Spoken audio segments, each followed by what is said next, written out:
everyone. My name is April Beer. I graduated in '05, and I can't believe it's just 3 short years ago that I was attending my graduation. We're going to do a little bit of a turn here. My topic is totally different than what everyone else is talking about. And some of the things I might be talking about might be common sense, but they're going to help you start out your celebrant practice. I have a marketing background, and I've worked in the entertainment business forever. And when I became a celebrant, I tapped into the things that I knew in the past to really help me get my practice going. And I was able to leave my job in the spring of 2006. I left my full-time, well-paying job in the entertainment business because I had so many bookings already that I was able to do this work full-time. And I'm not here to talk about websites and marketing, but just some very simple and basic things, ways for you to get more weddings and for you to book the weddings that come either through email or whether you get a phone call from the foundation or your mailman rings your doorbell and says, "Hey, I hear you're a celebrant. Could you do my daughter's wedding?" Which my mailman did, actually. So I'm really thrilled to be doing that wedding this October.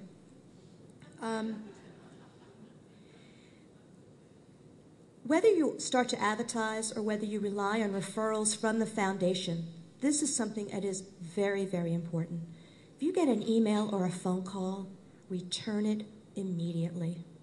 Not like, well, I'll get to it in a day or two or 2-3 days. Think about if you were on the other end of that call, if you were the bride or groom, or, God forbid, family who had just lost a loved one. You need to return that call immediately. And what if it's 10 o'clock at night? Okay, I don't like to pick up the phone and speak to people I don't know at 10 o'clock at night. So I send an email. And then the following day, at an appropriate time, I follow up with a phone call. And a lot of people might say, well, this is very simple, but I cannot tell you how many couples have said to me, "You are the first one who has called me. You are the first one who has replied to me, and I'm very impressed by your promptness." Okay, so once you've made that initial contact, hopefully you're going to have a phone call. And the goal of this phone call is that face-to-face meeting. You got to pick up that phone and pretend, not pretend, but you show these people how enthusiastic you are about being a celebrant. Now, if you're just going to pick up the phone and say, "Yeah, I do weddings. Okay, yeah, I'm available June 17th. Yeah, okay." Do you want someone like that to do your wedding ceremony? I don't think so. I know I wouldn't. They want energy. They want enthusiasm. They want to hear how good you are at your craft. Tell them what it is that you do. Tell them how different you are from other officiants out there. Let them know about the love story, about the wonderful things that you can create for their ceremony. Engage them in conversation. Because the bottom line is you want them to set up that face-to-face, no obligations meeting. And here's something else. Please, quote them a fee before you meet them. Because, again, whether we're working for cookies, and I have bartered a few weddings here and there, whether you're working for cookies or whether you're very serious about making some serious money, you really should quote a fee before you meet with people, because if somebody is thinking $100, maybe $200, and you're thinking $600, $700, $800, $900, what is the point of meeting? Your time is valuable, their time is valuable, so set your fee and agree on that fee, and if it's agreeable, then get ready for that face-to-face meeting.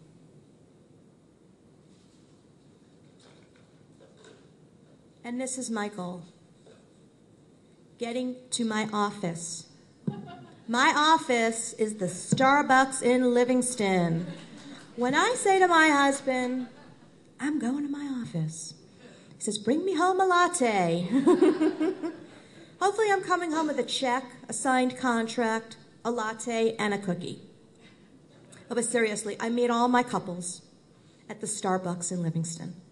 Livingston, New Jersey, that is. And I get there early, and I find a good spot, and I bring all my materials with me, and I get settled, and I get comfortable, and I am ready for my couple. And when they come in, I know who they are because I have another little secret I want to share with you. Once they say, yes, I want to meet with you for that no obligations meeting, I ask them to email me a photo of themselves. I have a website up so they know what I look like, or maybe they saw me on the Celebrant website, but I have no idea what they look like. And I don't feel like going up to every couple in Starbucks going, are you getting married? Are you getting married? Are you getting married?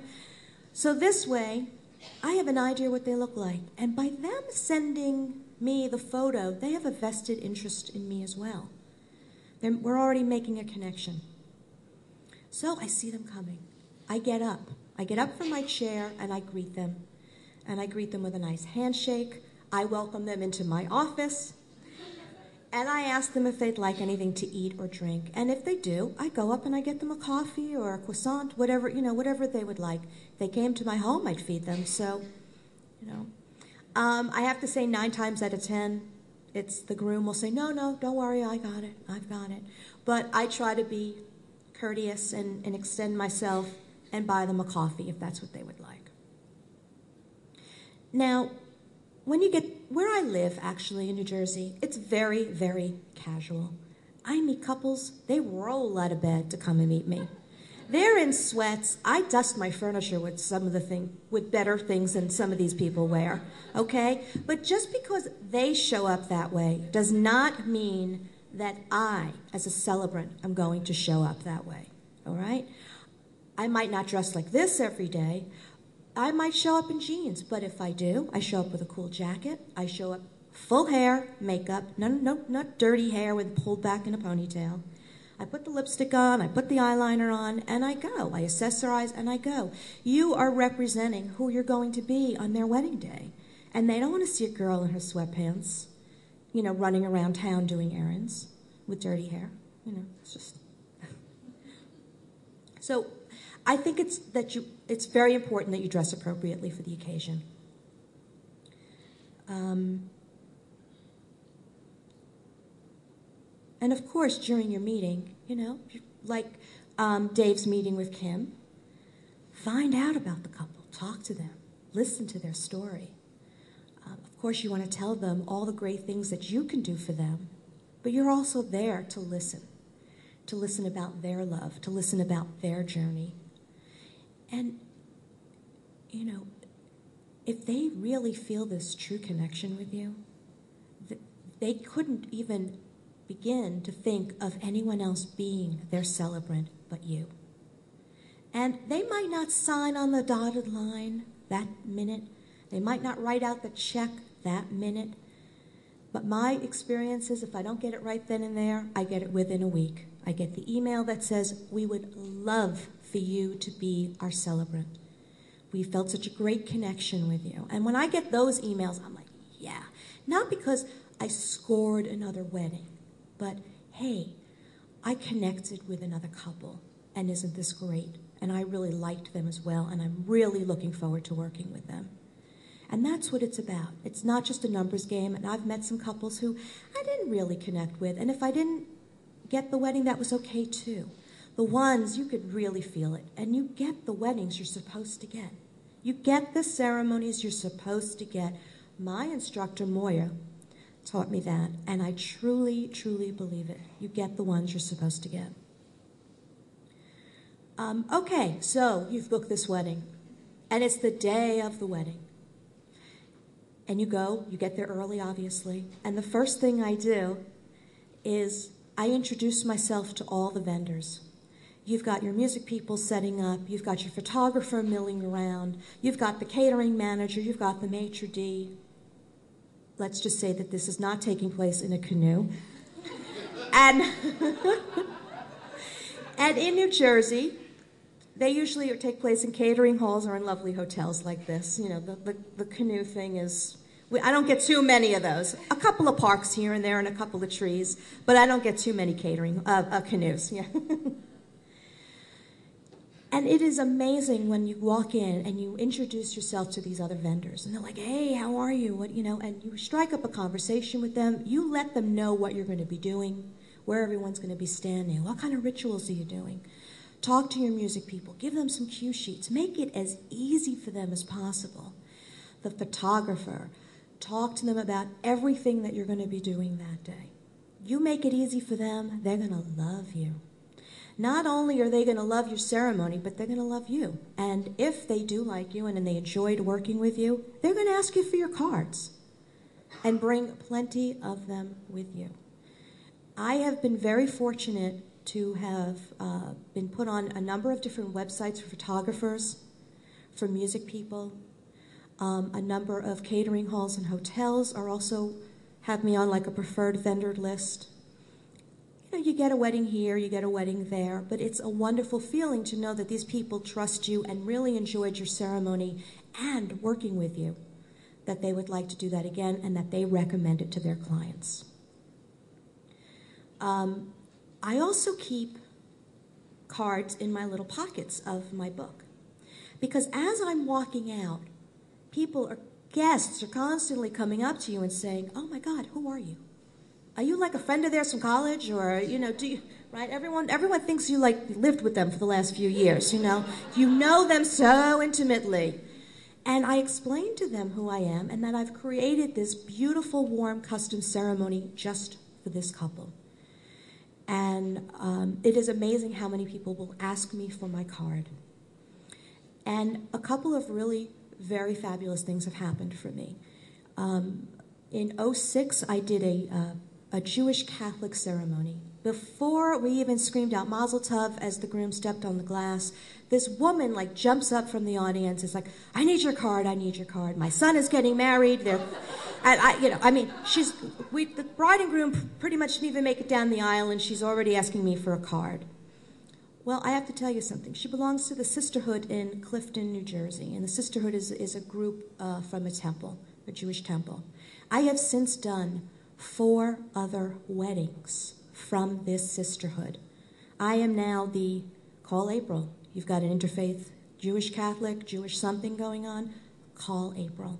And all these women keep coming to all my weddings. It's a good thing I keep rotating my outfits. And later this year, I have yet another wedding to do from this from this group of women. I have since also made a donation to this group in the names of the children and of the mothers to thank them, for thinking of me. So that has been pretty cool. I also performed a wedding last August on a Friday night. The groom's mother called me on Saturday morning to tell me what a beautiful job I did. And by the way, can you do my daughter's wedding in May? So I did that wedding last night. And then the groom's best man called me on Monday and said, "Can you do our wedding in January?" So I didn't even get out of my pajamas, and I already booked 2 other weddings. So are they all that wonderful? No. It would be fantastic, but if they enjoy what they see and they feel that it's special and it's rich and it's wonderful, like Dave was talking about the story and being in the question and using the ritual and fabulous space, it's nothing they've ever seen before. And they're going to come back to you and they're going to tell their friends. They're going to talk about you at work. And I got a call last night. My mother's friends, coworkers, sister, saw you at a wedding and recommended you. Great. So I'm meeting this couple this week, and I could pretty much tell when I'm going to be coming home with a latte, a check, and a cookie. So thank you for your time.